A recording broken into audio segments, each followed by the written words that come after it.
Welcome back, folks, to another episode of Fire Theft Radio. Maverick, what's up, dude? How you doing? I'm doing all right. Surviving? Pretty toasty over here on this side. Yeah, it's pretty bad. Yesterday, I was in Fontana. South side of Fontana is more desert-like. Some people don't even know that, but it looks like a desert, and then there's hills. It's weird. It doesn't even look like it's part of Fontana from what people know here in Southern California. And it was 115 where I was. And I was like, this got to be wrong. It was wild. I was like, what is this? Death Valley? Like, this is ridiculous, you know? But that being said, this is episode 1 of our Secret Psyops. And if there's anyone who knows about Psyops in politics, I would say is our boy Oddman from the Oddman Out podcast. And he is here with us today. What's going on, Oddman? How you doing? Hey, doing great, man. I was just thinking, because you and I have been friends for a long time, and I believe that Fire Theft was my first podcast, if I'm not mistaken. Ooh. Maybe second, but I think it was the first. Ooh, yeah. You know, I have a knack. I think God leads me there, but I have a knack for finding people when they just start. And I don't know, I just like it, and I'm like, dude, I don't know. Some of them I believe in what he's doing, and so I was glad to have you on. It was an honor, and I think as far as the type of content that you do, you know way more about all of those things than I do. So we definitely need to have you on. And we explained to the folks already, politics, religion, especially focused here in America. It is election year. So I wanted to talk about it, have you on, and talk about democracy. You know, Mav has been doing a little bit of research as well. And I know he's got some questions lined up and stuff like that. But Oddman, just in case people don't know who you are, what do you got going on? What's your podcast? And just let people know what you're doing. Yeah, thank you. It's called the Oddman Out podcast. It used to be called the Oddcast, featuring the Oddman Out, and that was just too long. So I changed that to just the Oddman Out. And I look at secret societies. I kind of look at some occult stuff, which, of course, the secret societies are connected directly to.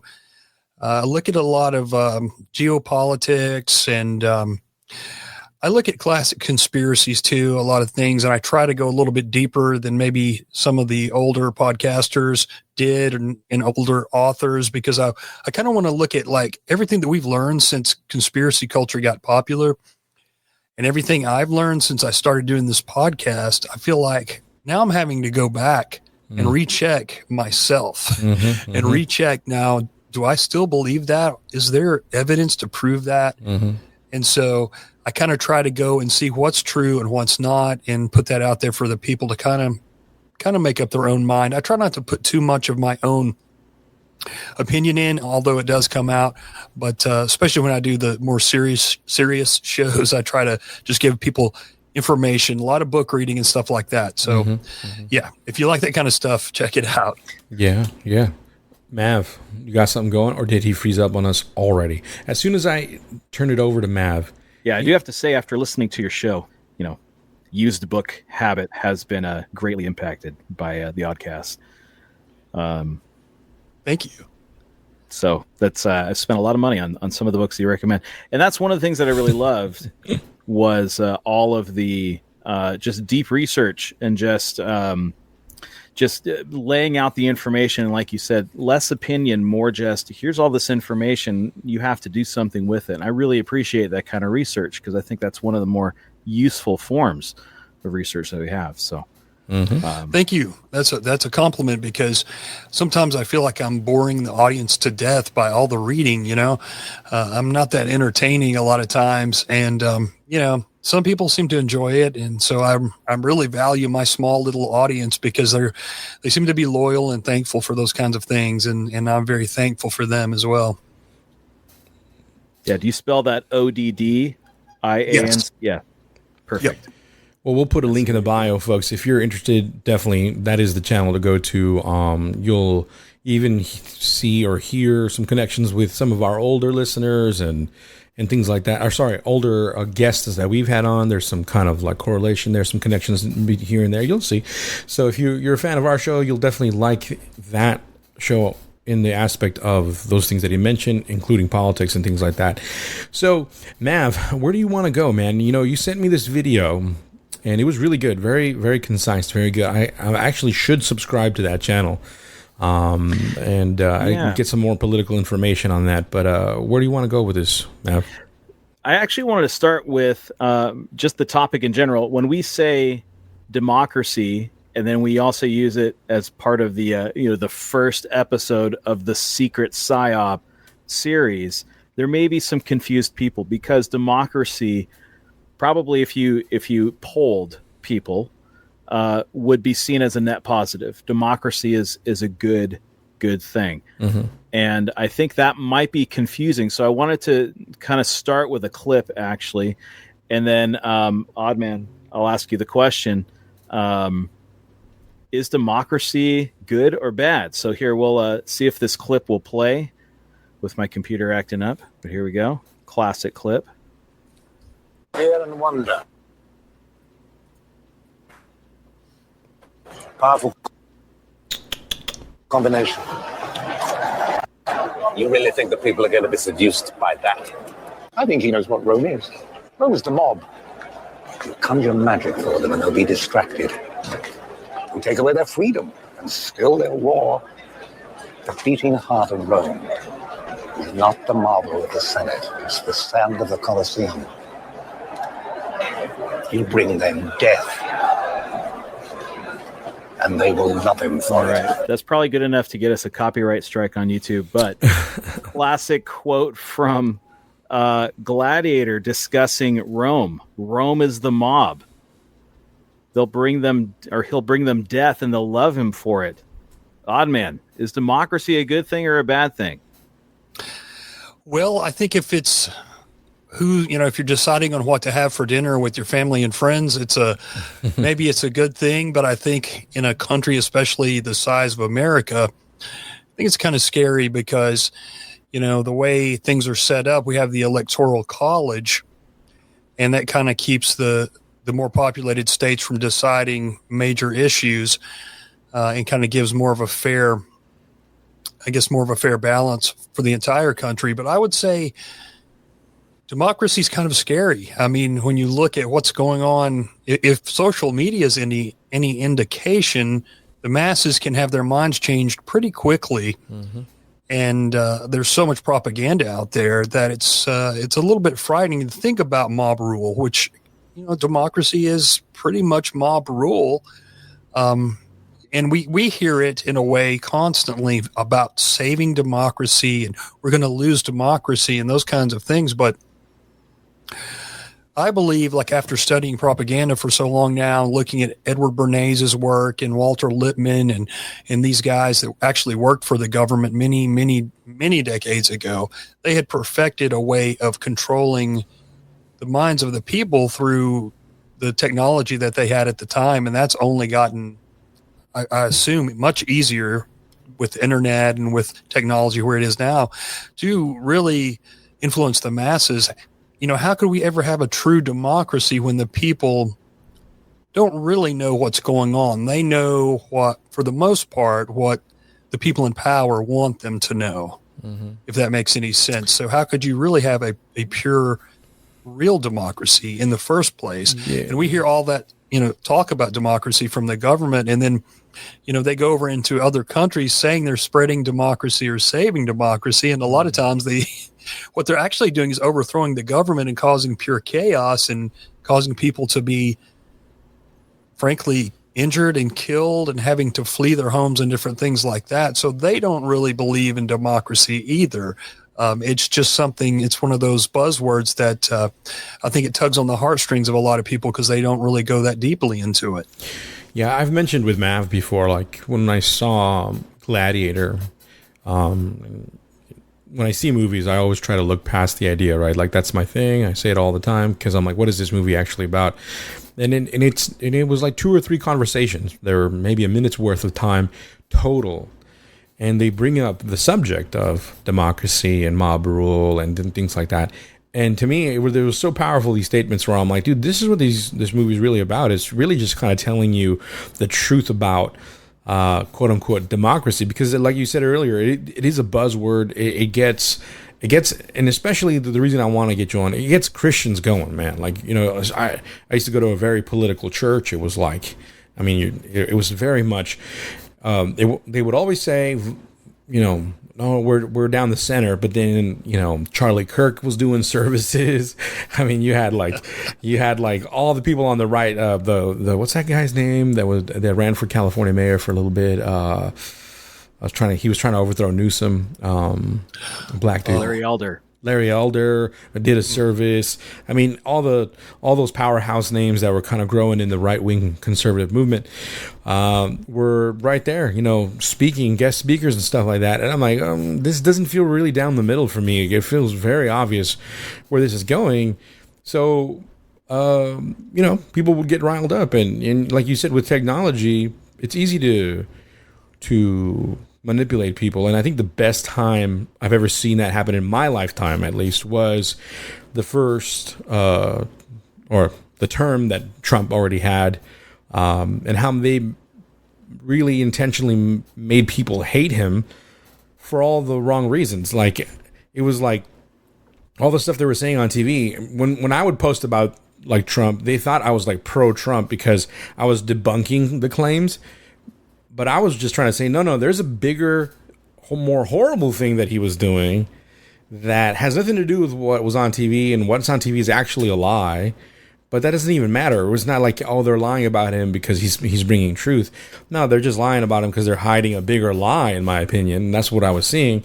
And so, sorry if I'm losing listeners here, but this is, I don't know, maybe you can give some of those examples of what I'm talking about. I mean, people were easily persuaded that he was a horrible figure, and the things that they were persuading with weren't even real or true, but that doesn't make him any better. They were just lies to cover up another lie. If I'm wrong, I don't know. Maybe you can clear that up for me, Odd. I don't want to talk too much.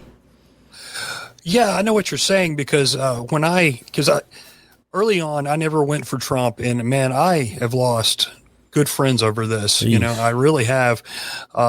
But I stuck to my guns because early on I realized that he had taken loans from both George Soros and the Rothschilds, and I was like, wait a minute now.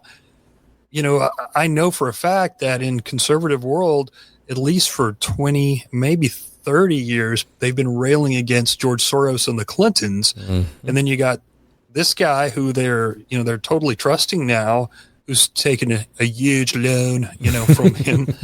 And then the Rothschilds too, and so I began to look into it, and I was like, wait, this guy's got a lot of weird connections, and he's definitely not conservative. You can go back and look at his remarks on abortion in I think like 1999 or so. He said that, he would not do anything to tamper with abortion. He said, I don't like it, but I don't think that maybe he said something like the government shouldn't have anything to do with it or something like that. So he comes in, he's the first pro-choice president, the first pro-gay marriage president. And I was like, wait a minute here.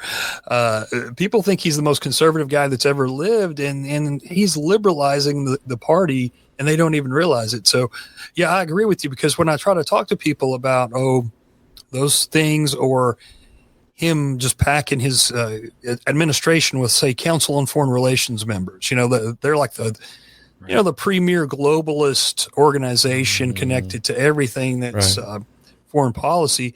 He had 42 members in his administration. I think that was even more than Obama, if I'm not mistaken. I try to tell people that, and they attack me and call me a lib.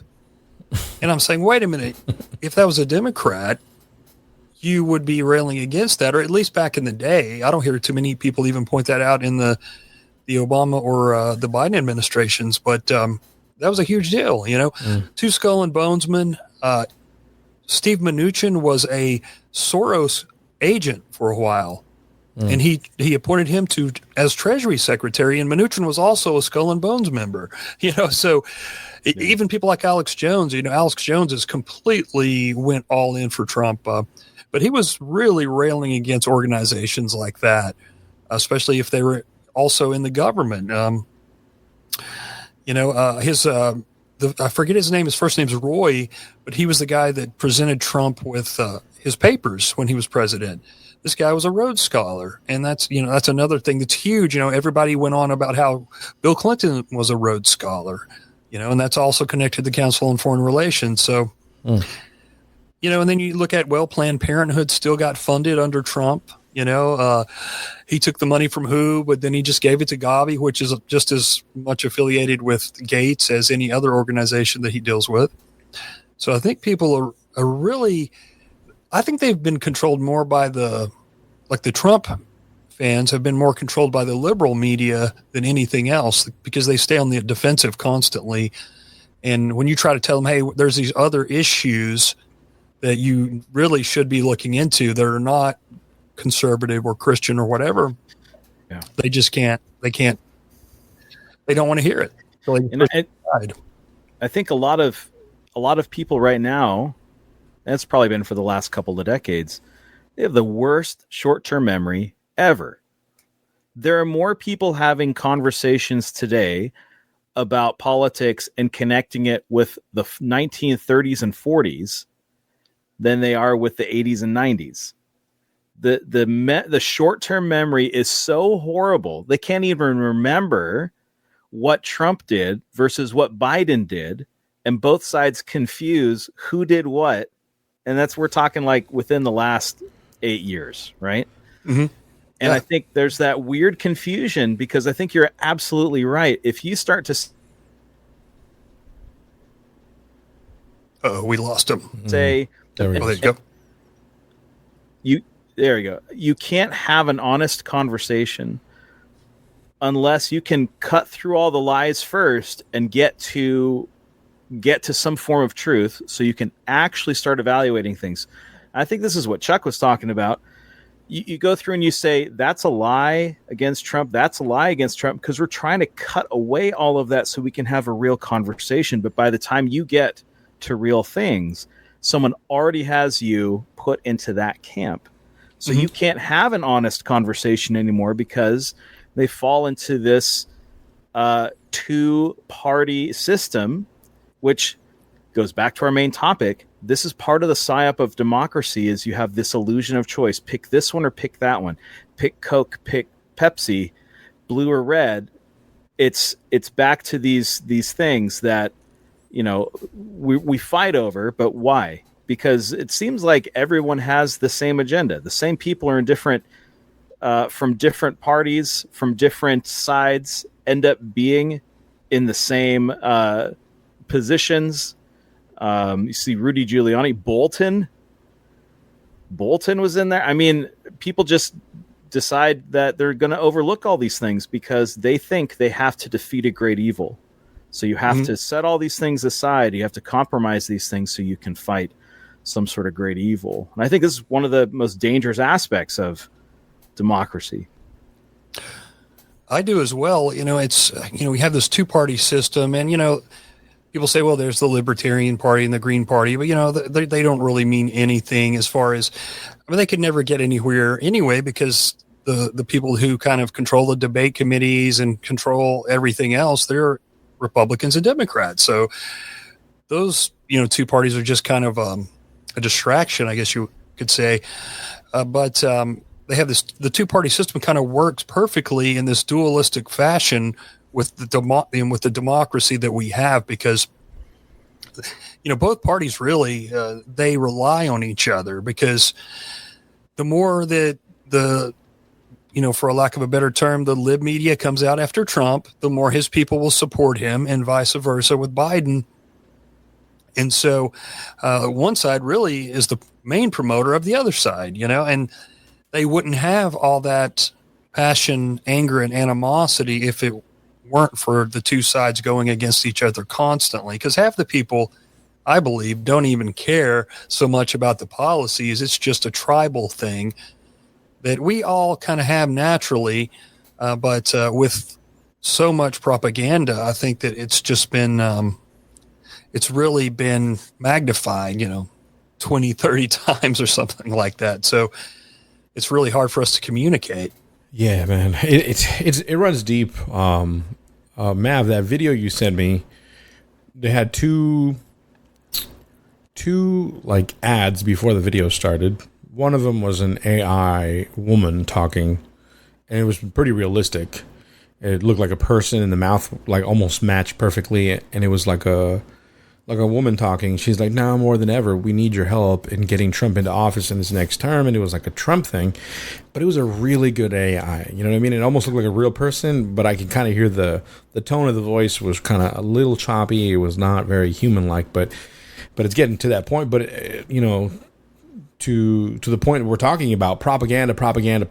If you're not getting this conversation, it's everywhere, and it's really just leading people in a very specific direction, and it's causing more of a divide. But Mav, you said you had some questions from that video. You want to go ahead and dig into those? The video that Chuck keeps referencing, we watched a video from the Reese Report, which, not advocating everything he says, but the particular video we were looking at was, what was it called, Chuck? Voter fraud and the illusion of freedom.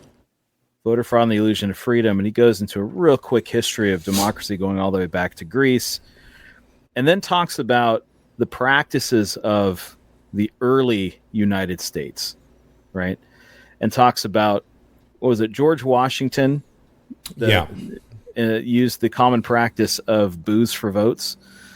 So even one of our founding fathers, our first president, had a whole bunch of people over and spent a ton of money from his campaign money on booze to get votes, because at the time, votes weren't private. You would sit there at this drinking party, and then at the end of the drinking party, you'd stand and declare that your vote was for a certain candidate. Right.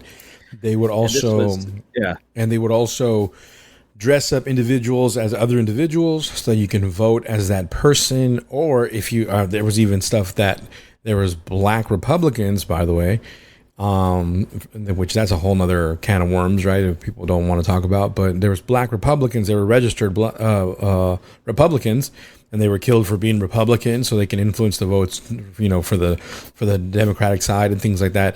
So they would do something. I forgot what the word was called, but they were basically, torture people to vote in a certain direction and influence people with their power.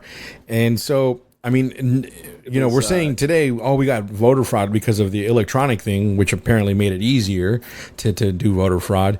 I mean, but it's been around for a while, and there's always been kind of this loophole to democracy that it's like, oh no, it's the people in power, but then there's these other powers that be that have really strong influence over those independent folks. And this has been happening since the beginning of America, so I can only imagine how badly it's been influenced in a certain direction over time, and I think we're experiencing the ramifications of that right now. Yeah, that's very interesting. I did not know that's the way that we used to vote. Very, very interesting. Well, that makes me kind of thankful for voting booths because that sounds terrible, but... So at a certain point, you could see, it was called cooping. So they would get, and this was a Democrat practice where they would get a bunch of people and basically put them in what seemed like a chicken coop. Drugs, alcohol, all kind of stuff, get them all lubricated. And then they would send them out to vote Democrat, bring them back in, change their clothes, send them back out to go vote again. They'd do this several times, and they would sometimes involve... abuse and things. So famously, or I think it's just assumed or conspiracy, but Edgar Allan Poe supposedly died from being cooped. Too severely. These different things. Yeah, he was cooped too severely, which actually ended up, possibly killing him. So yeah, he was found in the street, just like beat up and totally drunk. And but that we're talking 1849. So this is just, though the principle being said is that it's thought that, modern times we've got issues with voting, maybe, but it used to be really good. It used to be a pure system. And kind of the point being made was, I don't know that we've ever had a pure system. It's never really worked properly. And so, I think we've got a short memory for a lot of these different things. How do you think some of the accusations of the previous election might impact the voting in this next election? Well, that's a great question because I noticed a few weeks ago. We since the last election, we've heard of voter fraud, the system's broken, constantly kind of hearing stuff about that. And then all of a sudden, I noticed there was this change in mainstream conservative media where they were just like almost like clockwork, like all you have to do is get out and vote. I was seeing like numerous people saying virtually the same thing, big names. All you have to do, we've got this one. And it was like, wait a minute. You guys have been saying that the system is totally corrupt and there's no, like the last election was stolen. So how did it all of a sudden become uncorrupt? And now all you have to do is get people out to vote. So I don't know exactly what's going to happen. A lot of people think it's not going to be Biden, and I assume it's not because he's in such poor health, but I almost feel like, and this is not going to be popular, but I almost feel like the powers behind policy want Trump in there because I feel like if they hadn't have wanted him in there, they would have replaced Biden much earlier on because it's been known for a long time that he was fading fast. Mm-hmm. And they could have gotten someone in there to build up steam and kind of develop their character like wrestling, because it has a lot of similarities to wrestling. You got to build up that character. And I'll say, and I've said this all along, I don't know if Trump is in on something. If he could have been this character that they decided we need a hero for one side and an enemy for the other side to divide the country and do all these different things that has happened. Or it's just his personality, the way he is. The elites knew exactly how to use psychological techniques to capitalize on his divisiveness and his personality. Either way, they basically the same outcome. The people, we're so divided. It's just insane. I can't imagine what it's going to be like by November. Mm-hmm. So I really wonder if sometimes I call it the Trump operation or the Trump operation or the Trump psyop because it just feels like it's almost too perfect. The division, the way everything came about, and the elites need the division. It sounds like a cliche, but house divided, it can't stand. So we're getting constant division all the time. And if they put him in there for a second term, obviously it's going to be more of the same, but even worse. So, but as long as the economy's a little bit better, I'm fine. Right. Yeah, and that's what I hear a lot, and that's like the always the thing, and I'm tired of hearing it. I'm not gonna lie. I mean, yes, I hate living in California as far as prices. It's ridiculous. I could barely afford it. It is pretty ridiculous. I don't know if you guys have seen that kind of viral video going around about a guy who bought like all his groceries from just a couple years ago. He looked at his purchase history on Walmart, and then he repurchased them just to see how much they would cost now.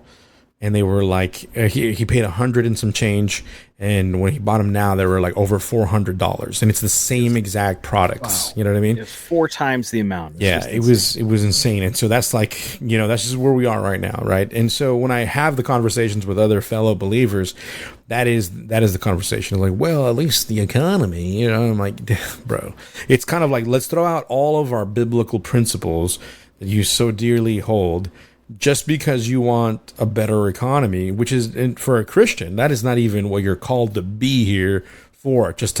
That's like a health and wealth thing where it's like, dude, you're here to be prosperous all of the time, no matter what, and I'm like, dude, some people are called for that, but not everyone. Whereas some of us, read the Bible, goodness gracious, some of us were, suffering poverty of the country they were in. They were, persecuted. They were sent over to another country. Come on, man, get it together, folks. That's not what it's about. We are to uphold our faith despite the economy or all of these laws, whatever, and that's what's more important. So I'm really, really upset about hearing that. That's like the only response I get, And I get it because a lot of us Christians have families and we want to provide our best for the family, and I get it. But I just don't think it's a good excuse. And for me to say like, oh, you're voting for them and it's immoral, I don't even believe they're voted or elected. They're selected, in my opinion. I lean towards that idea. So I don't care if you're a Christian and you vote either way. I'm like, I don't really think it counts, in my opinion, but that's just my opinion. So whatever, dude, vote away if it makes your conscience feel better. But Mav, I interrupted you. Had an idea there or something. No, I was just going to say that actually brings up one of the other major elements of, I think, the democracy psyop or secret psyop, which is goes back to the January 6th issue, where you have people saying there was basically, to sum it up, an assault on our sacred democracy because of attacks on the Capitol, which, there shouldn't be people physically engaging at the Capitol. Okay.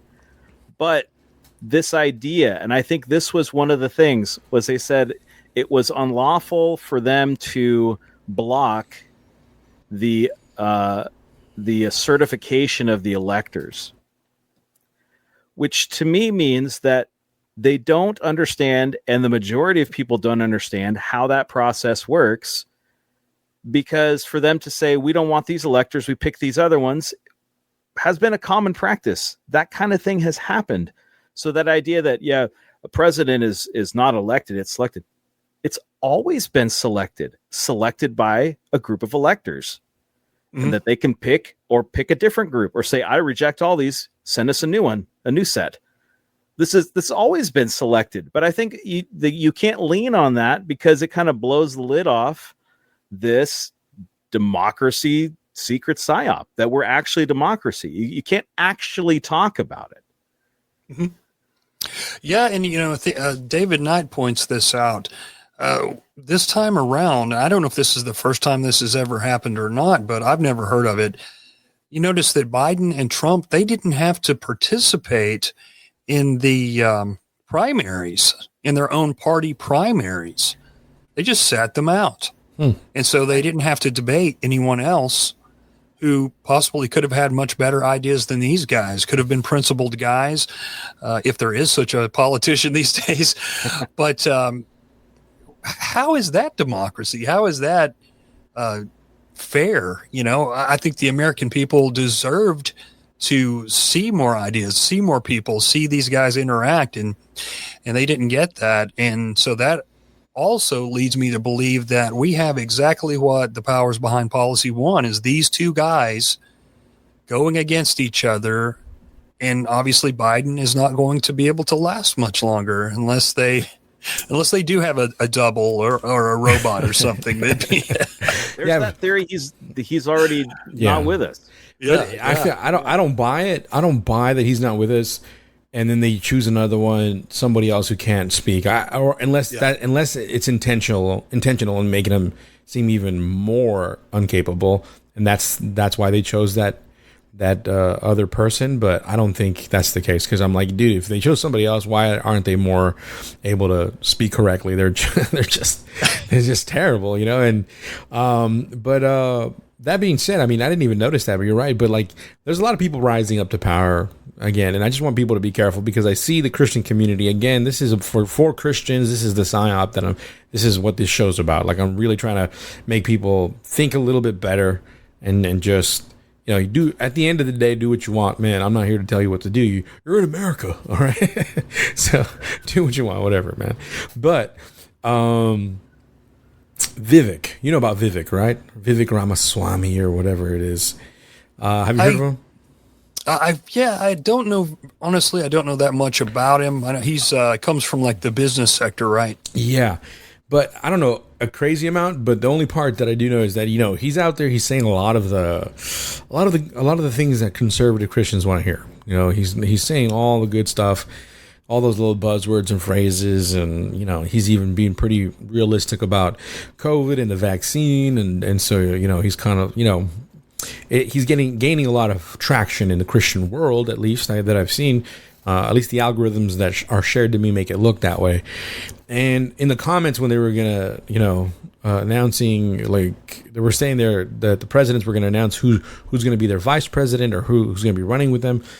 Most of the comments were like, I want Vivek. And so it's like, that's what I'm seeing quite a bit. So that being said, is a lot of people don't know his background also came, where he was also part of a group or like a study group that is also funded by the Soros family. Like, again, so you follow the money, like that's the rule.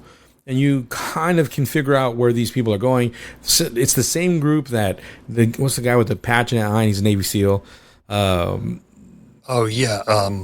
Dan Crenshaw or something like that. Crenshaw was there. That one other candidate that is a woman and she's masculine, and some of them think it's a woman. It's a man.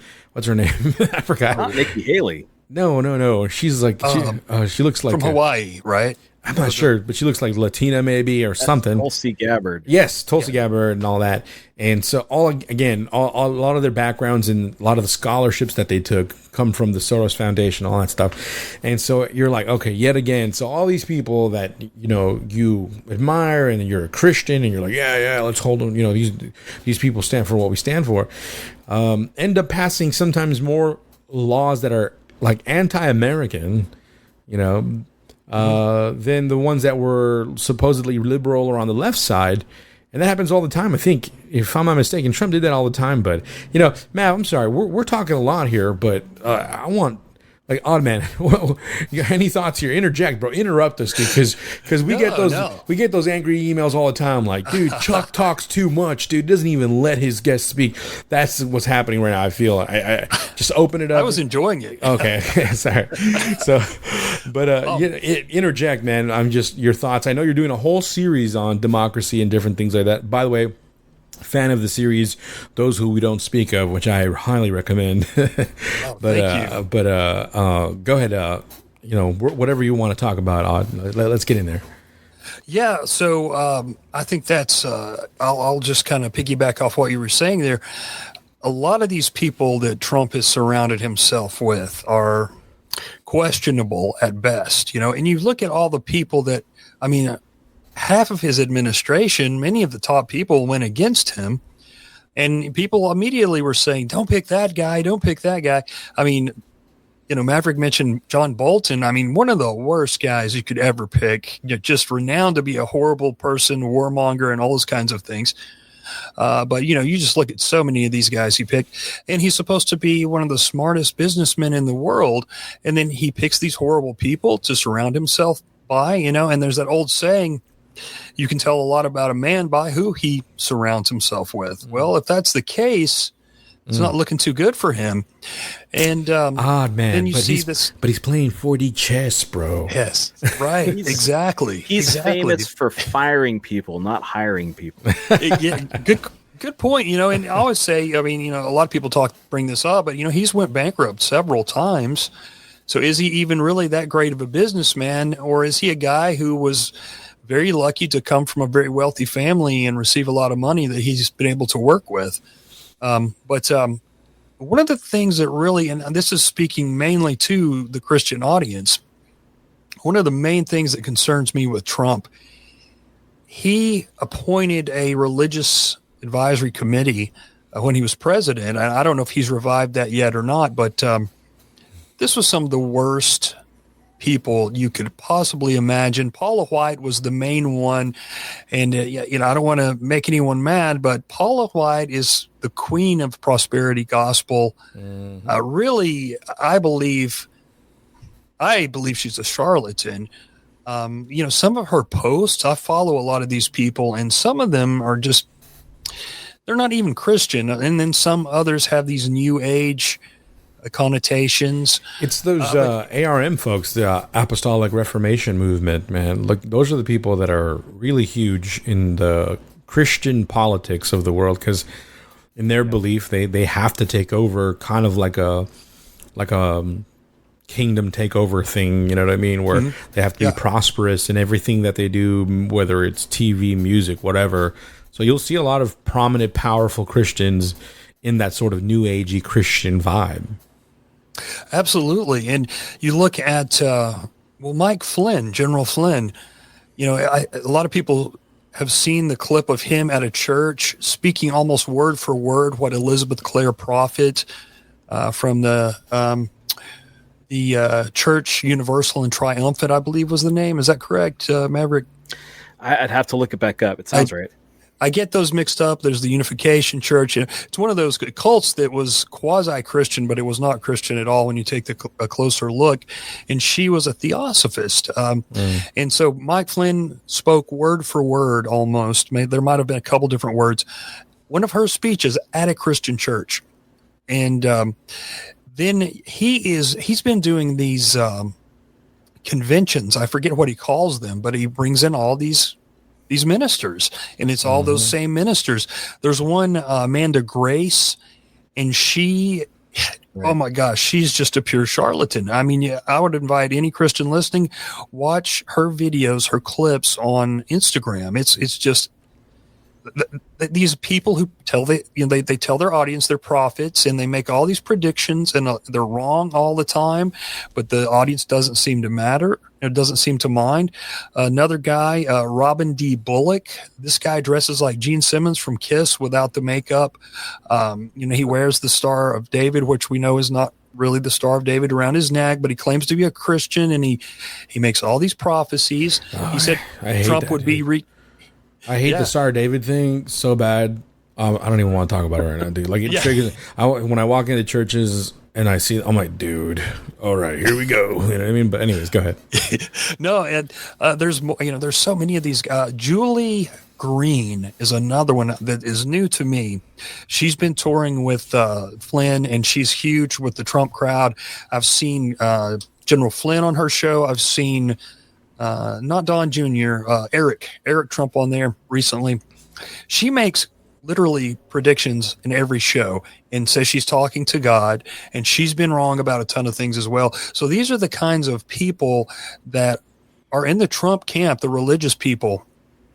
And I am a firm believer that the opposition cannot damage you like you can be damaged from inside. And we have let these people into the church who have given false doctrines, who have idolized people like Trump, who have just made fools, honestly, out of Christians by a lot of the crazy behavior and crazy things they're saying. And we are being damaged worse. The word is being damaged worse by these people than by any atheist out there, and I would just say that if for nothing else, people need to look into that and really think about Trump and him. We know that he said he'd never asked God for forgiveness. I said a while back, I don't know any atheists who haven't at some point asked God for forgiveness, whether they were drunk or hurt or something like that at some point. He doesn't know any Bible verses or doesn't care to say them. He doesn't know, well, do you like the New Testament or Old Testament better? Well, I'd just rather not say. One of my favorite clips of him is him quoting, like, what is it? I forgot what book, but he said, like, instead of saying, like, First Timothy or whatever, he says, like, 1 Timothy or something. Like, he says it wrong, and then he quotes it, and then people go crazy, and then he's like, is that the one? Is that the one you like? Like, he even said, like, do you like that one? Like, he's asking, like he's fishing to see the vibe of like how they received it or not. I'm like, dude, that's like classic. Let's feel out the vibe like a comedian. Like, how's my crowd responding to what I'm saying, kind of thing. No, it is. A lot of his rallies feel like they feel one part stand-up comic, one part WWE rally of some kind, and that's how it feels. And I mean, he was part of WWE, wasn't he? And Americans love to insult people, so him insulting everyone like to their face, I mean, I think that's one of the primary reasons they just love him, because he's like, oh, he's so real and authentic, and he just says it to his face. And I know we talked a ton about Trump, but honestly, it feels like the democracy psyop is way stronger on the left. Mm-hmm. They talk about democracy like it's this sacred, it's their god. Or at least one of their gods. Yeah. They probably have a few politically, if you want to put it that way. But democracy seems to be hitting the left even harder. Why do we think that it hits on the left so much harder than on the right? Well, I think that traditionally they kind of appealed more to your emotions. You know, we want to help the poor. We want to help the disadvantaged and these kinds of things. And I think democracy, when you just look at it on the surface level, kind of fits into that. So they're able to fool people by saying that we want everything to be fair and have a real democracy, which they know that it's not true. They know it's a lie, but they just keep using it because it is effective. And, you know, we look at, like, I've looked at, I can't remember if I put this on the second show about propaganda or not, but I was looking at the religious aspect of that to see what I could find. And sure enough, you know, you can look back, and Manly P. Hall talks about the quest for democracy like it's a religious quest. Going back to Egypt, he said it kind of is to them, but it's the pagan gods. You know, it's they're on the opposite end of the thing. The powers or principalities that Ephesians talks about is where Manly P. Hall is perceiving his quest comes from. You know, that is his spiritual mandate. If you look deeply into what he believed, I mean, that makes sense that he would, you know, propagate it that way, because he believes it to be a spiritual religious journey according to his faith. Mm-hmm. Absolutely. And I think that, you know, I was looking into the Committee on Public Information, which was a propaganda agency that they created under the Wilson administration.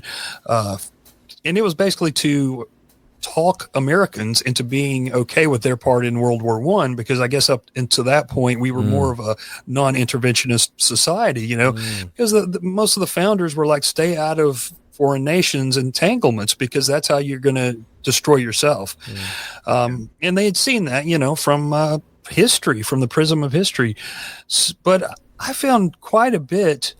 I've got 2 or 3 books that I've read on this committee that they formed to use technology at the time, radio, you know, newspapers, magazines, and different things like that, the theater, to just kind of talk people into being okay with going into World War I. And so there were several people involved with that committee who talked about democracy as a religion, straight out as a religion. So it's been in the government, there's been certain people who've looked at it that way, I think, for a very long time, and maybe from the beginning, because, you know, as much as the founders got right, there were a lot of those guys who were also Freemasons and deists, and had really been influenced by the Enlightenment. And so I assume that had something to do with it, although they did have the foresight to make it a republic instead of a democracy.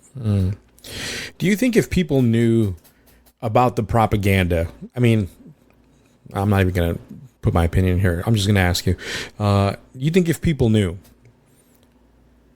about how deeply these people that push things on the left, how much they're connected to ancient religions, that they would still stand by it at this point? Do you think that they would change their mind at all? Or do you think they'll be like, oh, no, let's go with it? You know, I'd like to say I don't think they would, but I at this point in our history, I feel like those ancient religions aren't looked upon as dangerous or evil anymore. You know, the more we go on. Still, Christians do to a certain degree, but we don't even, you know, unfortunately look at those in the same way as we used to, because we've been conditioned through movies and music and different things like that to kind of accept, oh, that was just a part of history, you know, so no big deal. So, yeah, I think everyone on the left and right has drastically underestimated culture and its history and the culture changes that we don't even see, that we're actively participating in this spiritual war that the Bible has been talking about since the beginning. Like, it's always been about the gods versus God, and which here at Fire Theft Radio, ultimately, that's what we believe. So we're living this out right now, and we think it's just normal, everyday business. America is going down the drain, the decline of Western civilization, yada, yada, yada, yada. But behind all of that, for me, I can see that there is a spiritual power behind it. That it's not just random. It's not just people changing their minds and all of this propaganda. Always, and thus far, has always originated in some sort of religious doctrine, whether it's Christian or non-Christian or other pagan gods or anything like that. It always connects back to theosophy, all kinds of other religions from Egypt, from Greece. And it's, I mean, our capitals, everything is literally built like Greco-Roman temples, and there's Greco-Roman stuff everywhere. I mean, we have Bell in New York. We have everything, obelisks everywhere you can see, you know. And if, for people who don't know, that's a phallic symbol, you know, and it was a symbol of power. And you have one in every city here in California, and so it's everywhere. And so we're living in this world, but unaware. And I don't even think Christians are aware of how deeply spiritual that is. They might understand, you know, from a sort of Christian right-wing thing, but not fully that they're actually fighting against like these ancient religions. They might say it's evil or whatever. They might say, oh, the left side is evil or whatever, and they're destroying the nuclear family. They'll get aspects of it right, but they don't know it's like really deep rooted, you know. And so people are underestimating culture. And of course, what promotes culture change? Like you said, the music, the movies, back in the day, the radio, back in the day before that, just have a party and booze it up, baby. Like, it's always been a thing, you know, no matter what. There's always been people with power and money trying to influence you to do something in some way or another to coerce you into whatever it is they want you to do.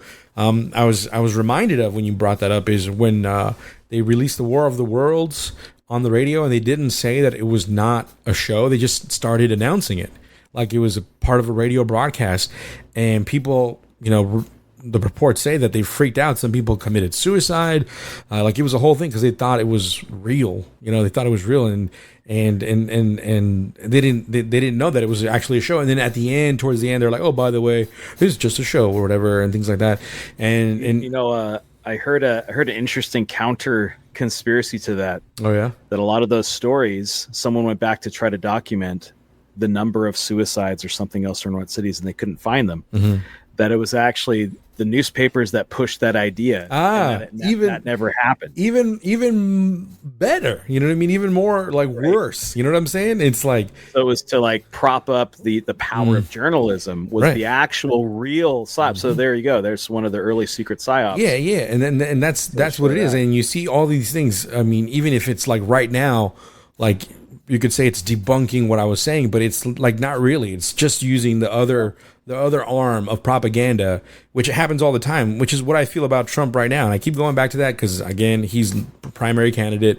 It's election year, and they're really pushing him in a way where I feel it's so obvious, and it's kind of like the Hegelian dialectic. Like, here's the chaos, and he's going to be the answer to that chaos. And I mean, I've seen even people on the left change their mind and be like, yeah, maybe they're almost doing the same thing they did with Biden. Like, they're not voting for Biden, or they're not voting for Trump. They're voting against Biden, kind of thing. Like, they're trying to set up that same vibe with this next election, in my opinion. I don't know what you think, Odd. Yeah, and, you know, I agree. And I'm seeing like the split in the right and kind of a split in the left as well, especially now that some are calling for Biden to step down and not be the nominee. So it's a really interesting time. It'll be interesting to see how this all pans out. But yeah, I think that to what you were saying about the spiritual aspect, I think that's so true. And, you know, we always, especially in the Christian community, at least, you know, for the most part, we think of this evil spiritual side as being more on the left side. But also you look at Q and QAnon, this was a new age movement through and through. Yep. And a lot of these people, like we've been talking about, these different ministers and Michael Flynn and different people like that have kind of brought this different kind of pagan views into conservatism, and a lot of them claim to be Christians. You know, Steve Bannon and Mike Flynn claim to be Christians. Steve Bannon's into this. He's got this whole theory about this golden age, which goes back to guys like Rene Guénon and Julius Evola, and these guys were occultists. You know, they you can look them up, and so he's quoted these guys, and he looks up to these guys, and he thinks there's going to be some kind of new golden age. Mm-hmm. So it's very much on the right too, and I think a lot of people are totally oblivious of that. They're seeing what they want to see. They think these guys are on their side, and it's really scary to think about, because you look at things like like Alice Bailey and in her writings was the one book, Externalization of the Hierarchy. I mean, she's got a ton of books, but she talked about how these people, these occultists, the Osophists, would infiltrate the church, and so. I feel like they've done that in a lot of different ways, and people just don't recognize it because it's been subtle. It's happened slowly over time, but it's certainly happened. Mm-hmm. Well, and it's too much work. It's scary, and it's too much work to go against an establishment. It's easier to go behind something that has momentum and to push and to keep pushing that over, because I truly think people... both sides are made to be so afraid of the other side. You get to this part, and I think we saw it in 2020. I think it radicalized some people to ends justify the means. We have to do everything we can to stop the other guy from getting into office. And I think that was one of the major driving pushes the last election.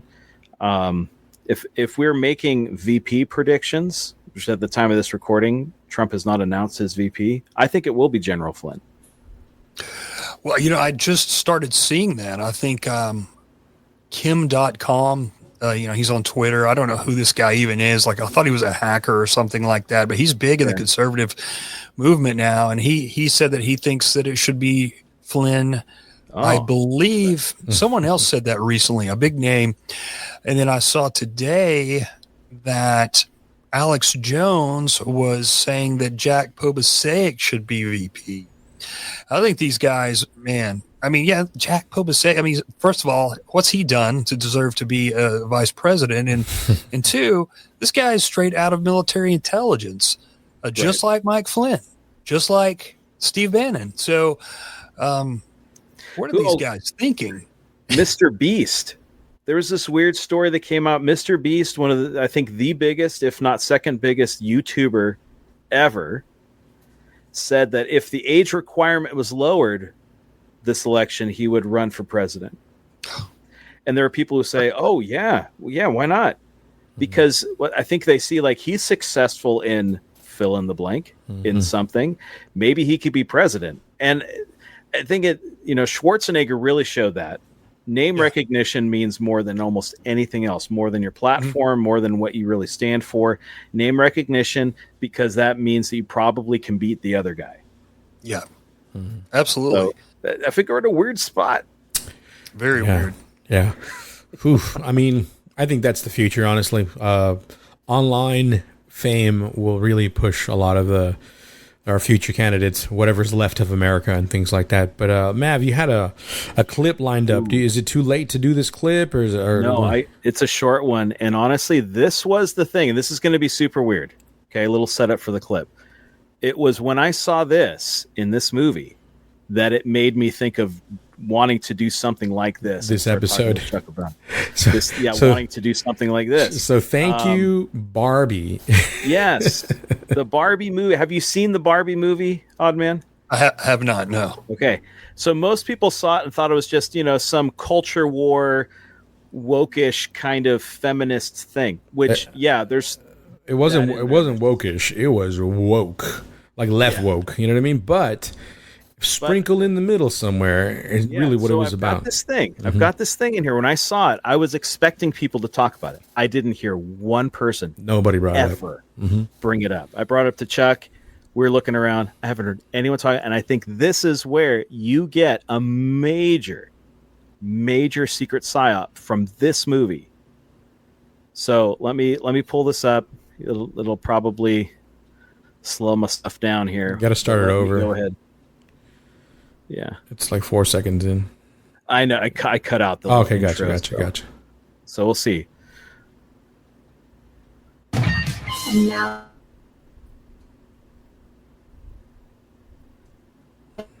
nope, no bueno. Substitution death. Yeah, it's not working out, Mav. You start it again.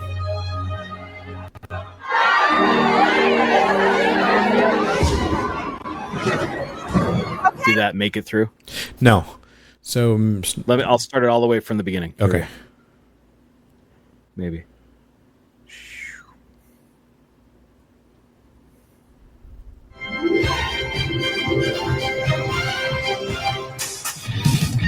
And now they destroy themselves.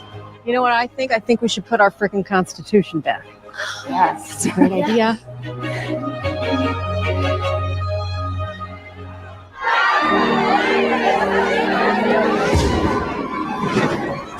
Okay, ladies, let's do this. All those in favor of letting Barbie Land be Barbie Land, say aye.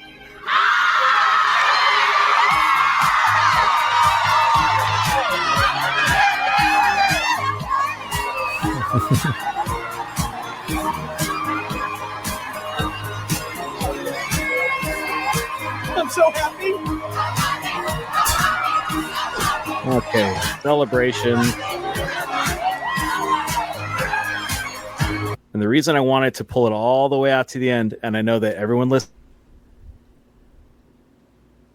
listening can't see it, the emotion probably.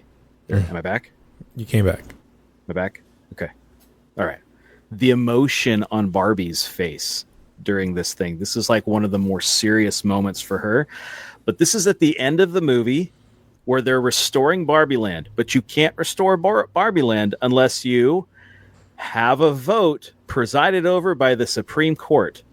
That's how you change the world. Mm-hmm. Mm-hmm. Voting presided over by the Supreme Court. Mm-hmm.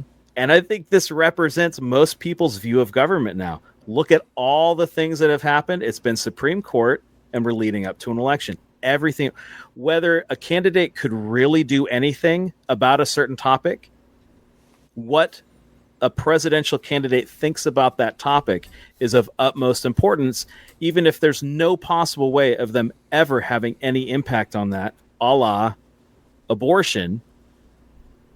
Do you think that any president is going to be presiding over federalizing or at least adding an amendment to a constitution, which is what people want? Is that ever going to happen? I seriously doubt it. But if it does, it doesn't have much to do with the president.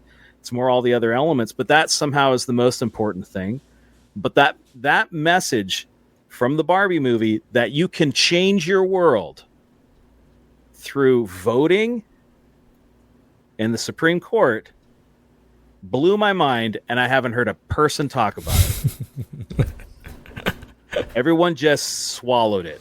Yeah, man. Took that pill. What do you think, God? What are you thinking?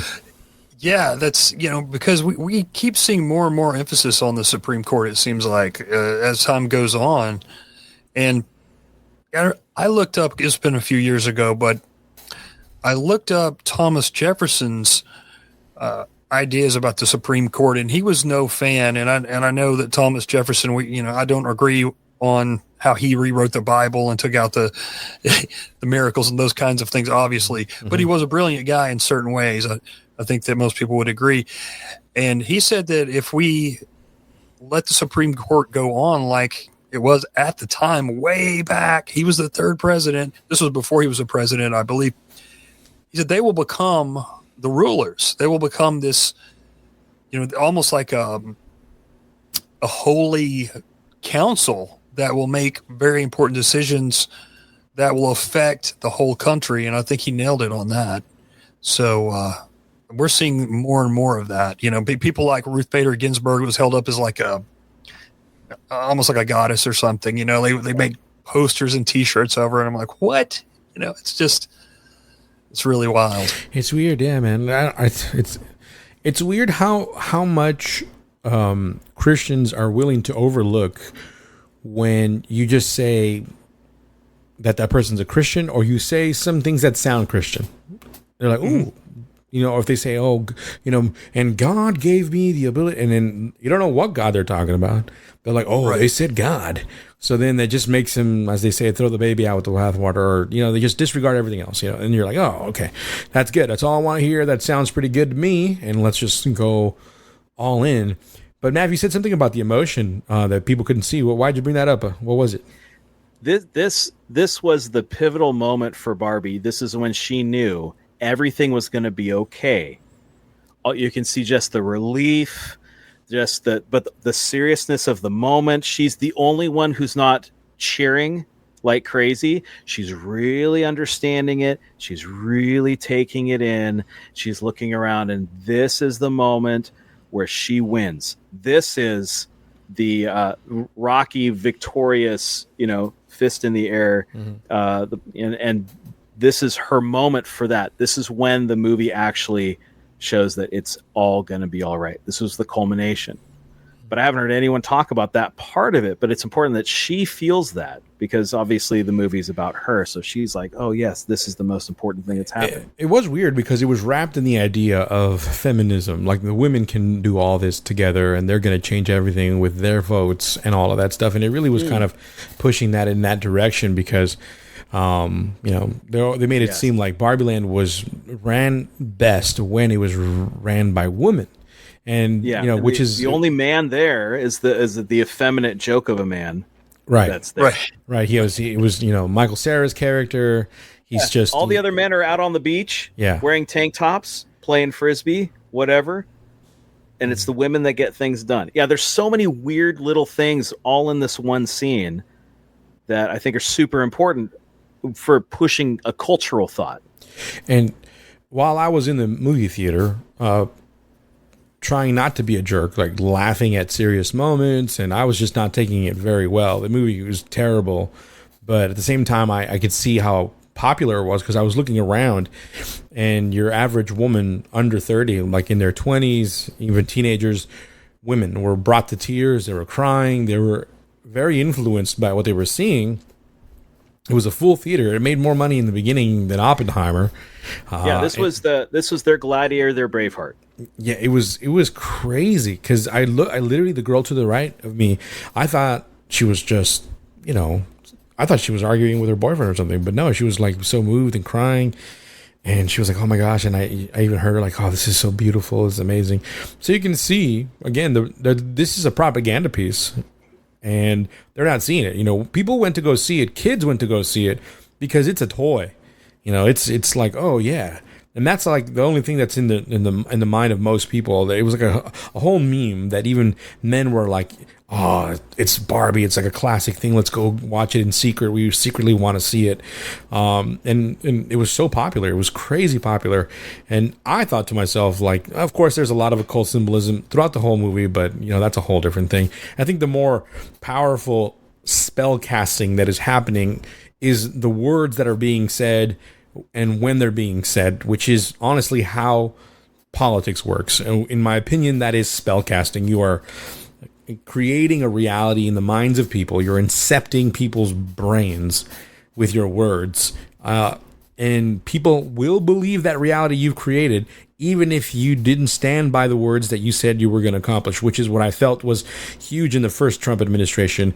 When I saw him on that Time magazine cover, leaning up against a broken obelisk, and he was talking about overthrowing he was talking about the deep state and all the stuff that the conspiracy theorists were already talking about for a long time. I was like, what is going on? Why is he like openly talking about this in the mainstream media? And that was like the biggest thing. Like, oh my gosh, he's exposing it in the mainstream.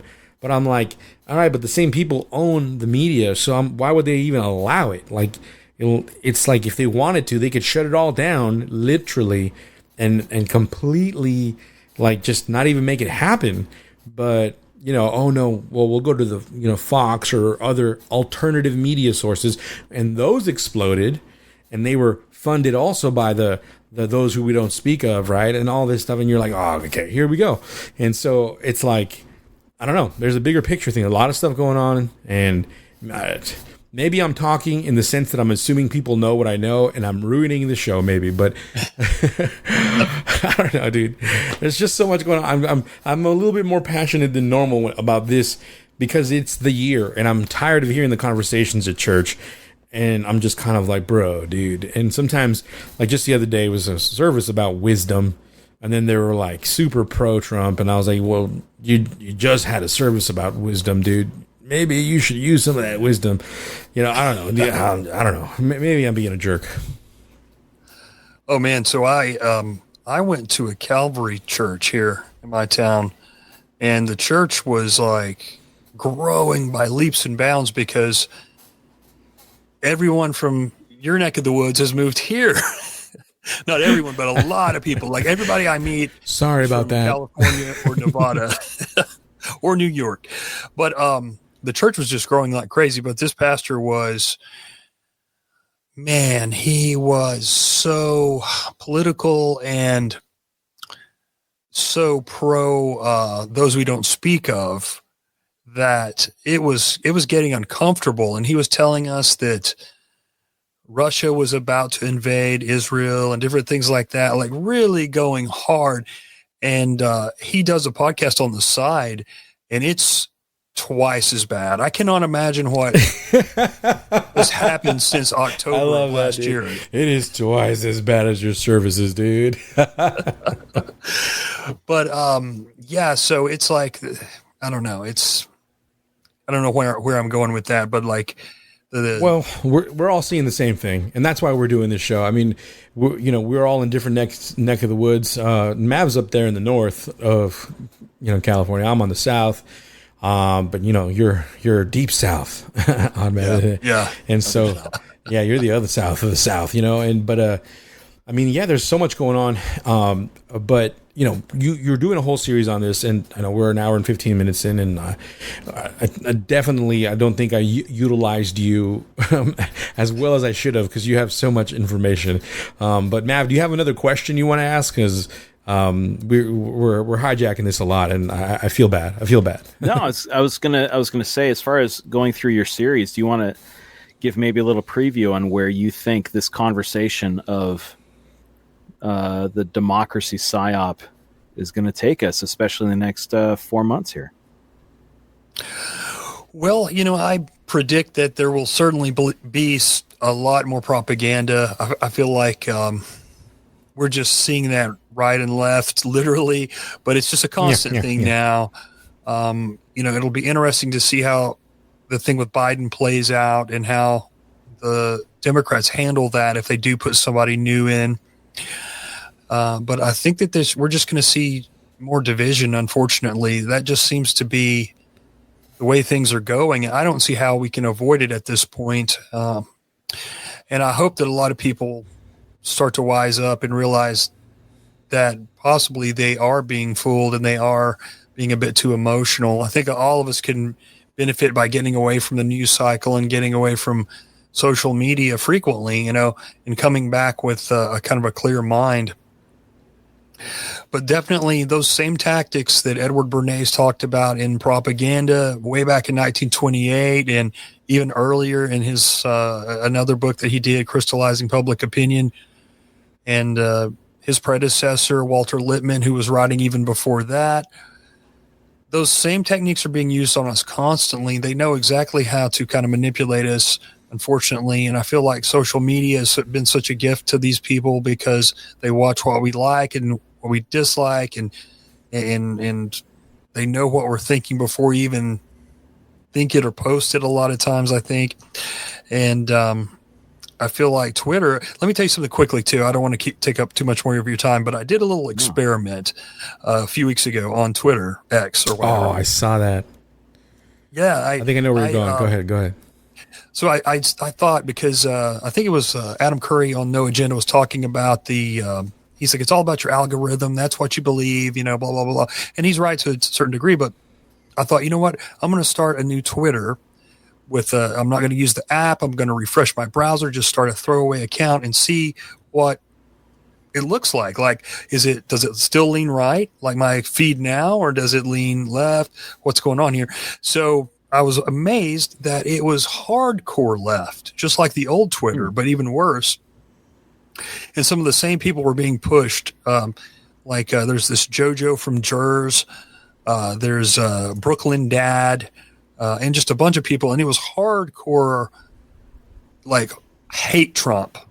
As now my feed's more like hate Biden, So I realized at that point that there are two parallel universes still going on Twitter, and I don't think that most people would realize that.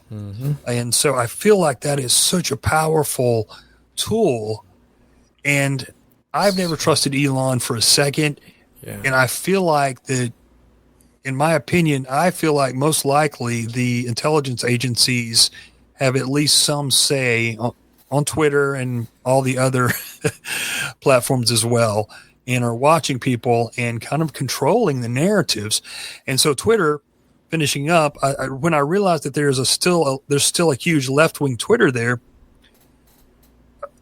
they have two separate parallel worlds, and it's dividing the people even more. Because when these people do come in contact with somebody who disagrees with them, it's going to be bad, because I was looking at comments and everything, and it was mostly just people who agreed, Right. So, Which people, if people don't understand, Elon promised that it wouldn't be those things. Like, he was like really trying to supposedly also drain the Twitter swamp. But I saw that even some of your stuff that was, a little controversial, it's supposed to be more open platform. You were getting, banned for it. You were getting like kicked off and things like that. Is that correct? Well, I've had a couple of posts that disappear and things like that, but mainly what they're doing to me is just nobody sees my stuff. Like, it went from, I would see like maybe shadow see ban. how many people basically interact with your post or see your post. It went from like 500 to 800 or whatever to like 45, maybe 100. Yeah. And usually nobody even, comments or likes it. So I think there's certainly people being throttled, and it's people, I think, on the left and the right, for whatever reason, those people are chosen to be throttled. Everyone can see their posts, because when I did start that new account, there was just a few of more conservative people, and it was Scott Adams, who I think I've blocked Scott Adams, and I still see his posts. I don't know what the deal is, but I feel like this guy's being pushed out there. Alex Jones, Jack Pobasaic, and Charlie Kirk, and maybe one or two other conservatives, but everything else was all hyper liberal. So, I do feel that there's certain people, they're controlling what everyone thinks by controlling the algorithms and what they see. I think honestly, that's part of the democracy secret psyop, is the more you think you're in the majority, the more outspoken you become, because you think, I'm amongst friends, right? I'm in the majority. And I think that's also part of the psyop.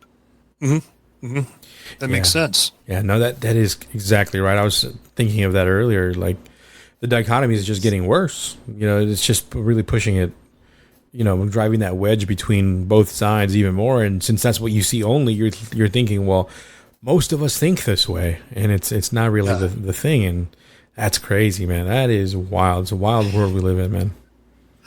It really is. Yeah, it was a surprise to me. I didn't know what I was going to see, but it's almost like a Black Mirror type thing when you think about it. Like, what they're doing there, it's really kind of mind-boggling. Yeah, and people think that they can trust Elon. So many people, like, he's being pushed out by a lot of these even old school conservatives, like Brent Bozell from MRC TV and people like that. These establishment people are pushing him as this great conservative guy, but he's never been a conservative, socially. And, he's for a universal basic income. He said back in 2022 that he was for a carbon tax. And also, look, he's the electric car guy. And the conservatives have always been against EVs. So it's like, what's going on? How can he be your hero?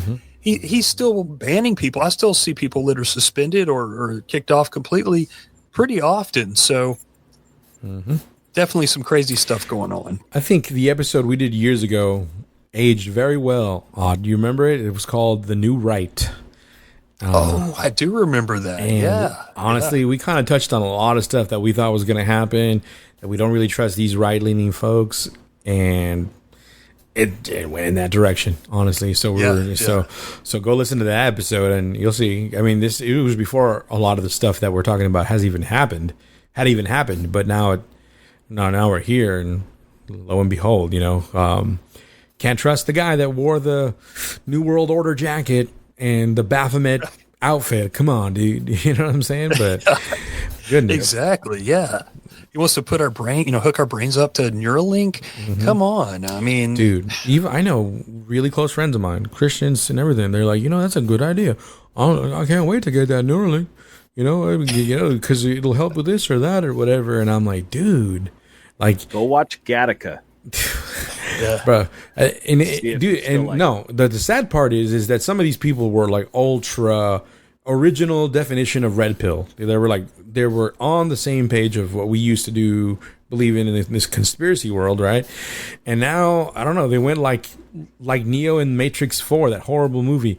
Like he was totally blue pilled. Like he was literally taking blue pills, And I'm like, dude, like what happened to you, dude? Go ahead, Mav. I think this is one of the other psyops that we should look into. I think they put out on purpose. They put out bad sequels, to destroy narratives of original movies. So we played a clip from Gladiator. I haven't even seen Gladiator 2. I know it's going to undo all of those good things that we will point out about Gladiator because that's what they keep doing. Mm-hmm. Did the same thing with Star Wars. Matrix 4 tried to overturn what happened in the first Matrix movie. I think they're doing it on purpose, but I guess we'll see. Yeah, well, as we do, I'm sure, just like a Hell Hydra series that we did, when we finish each episode, we're like, oh, that's another Hell Hydra thing that we could do. It's going to connect one psyop to another. And, that's why we'll continue to do this, maybe indefinitely. There's no really end to this. We're just going to label them. This is psyop number 1, and then you can look for the shows, go back to them. We're taking a page out of Oddman's podcast where he does that. He doesn't put his series together. They're all over the place. And I think that's genius. So we said we were going to do that a long time ago, and we just never did. We're keeping them together and things like that. But that's where we're moving because we have too many ideas, So, Mav, any final thoughts before we land this plane? No, I think just be willing to take a step back and look at your not just your algos, but just look at the topics that are being brought and are front of mind, and definitely go listen to Oddman's different series. There's definitely going to be something that will pique your interest. So head on over there for sure. Any advice, Oddman, for fellow believers out there that are sold out for any side, left or right or libertarian? I mean, here they can't talk back to you, so you can say anything you want. And then they'll be screaming at home, later, or sending me angry emails. It's okay. So what do you got, man? What do you got to say before we land this plane? Well, I would just say, obviously pray about everything. And if you're going to support someone politically, definitely pray about it and hold them up to the light of the scripture. And if they don't match up, don't support them, because I think it was Spurgeon who said that the lesser evil is still evil.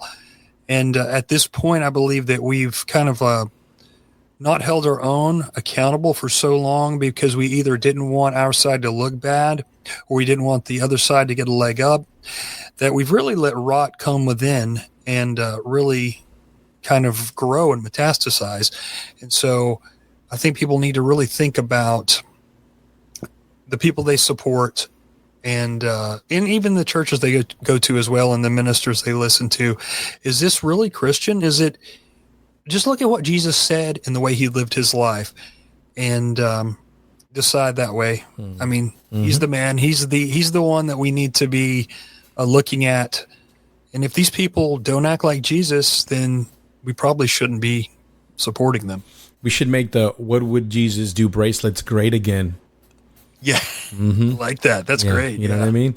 We should bring it back. It's a simple concept, really corny, but it's actually very, very true. And I would just add to Mav and Odd here, just a reminder, listen to what I'm about to say, so don't get triggered. Take some time to listen, okay? If you live out your life biblically, you could potentially save the country by consequence, okay? Maybe. I don't know if that's within God's will. But as a Christian, you were not called to save a country politically. That isn't what we're here for. We're spreading the kingdom of God and not, quote unquote, democracy or whatever politics they have. Oh, but some of those politics might align with Christianity. But if some of them do and the other part doesn't, it goes back to that whole thing. Will you drink a fresh cup of water if it has a little bit of poop in there? You probably wouldn't. You throw away the whole water, right? I mean, it's pretty basic stuff. For whatever reason, whatever your excuse is, oh, it's the economy, oh, it's this or that, whatever place you're in financially, and I say this from personal experience, I have had in the last couple of years horrible moments financially, and God got me through.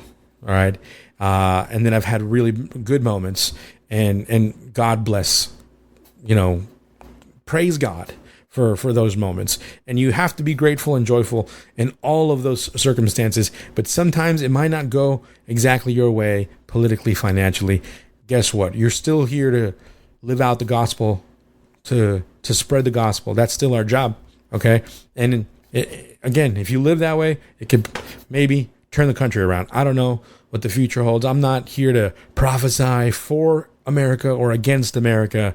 I'm here to remind you that your call as a Christian is greater than any politics in the world. You know what I mean? And pardon my English, it is my second language, So anyways, that being said, folks, the show notes will be, you'll see the link for Oddman Podcast.